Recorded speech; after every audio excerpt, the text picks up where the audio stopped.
The release of a group of toxic chemicals called PFAS, or perfluoroalkyl and polyfluoroalkyl substances, which are used in firefighting foam, has resulted in separate lawsuits on opposite ends of the US. The Milwaukee Journal Sentinel reports a town in Wisconsin named Peshtigo filed a lawsuit against Tyco Fire Products and over 100 other companies involved in manufacturing and designing PFAS compounds because of contamination of drinking water, property, and natural resources. Also, Fox 8 reported lawsuits filed by North Carolina Attorney General Josh Stein, the target makers of Aqueous Film Forming Foam, AFFF, and the companies that manufacture AFFF components with PFAS.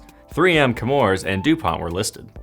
Peshtigo's lawsuit claims over 230 of the town's drinking water wells were contaminated by Tyco and other businesses. Tyco, located in a nearby town, tested firefighting foam with PFAS outdoors from 1962 to 2017. It stopped after finding foam in the soil near the company's fire training center and a sewer system. In North Carolina, Stein's lawsuit centered around contamination at Piedmont Triad International Airport, as well as Marine Corps Base Camp Lejeune and Marine Corps Air Station New River. Stein alleges the companies were aware of the dangers firefighting foam posed to first responders and natural resources. The issue dates back to 2019 when the city of Greensboro drafted a $31 million mission plan to resolve the issue that began in Greensboro and made its way to Wilmington, nearly 200 miles away.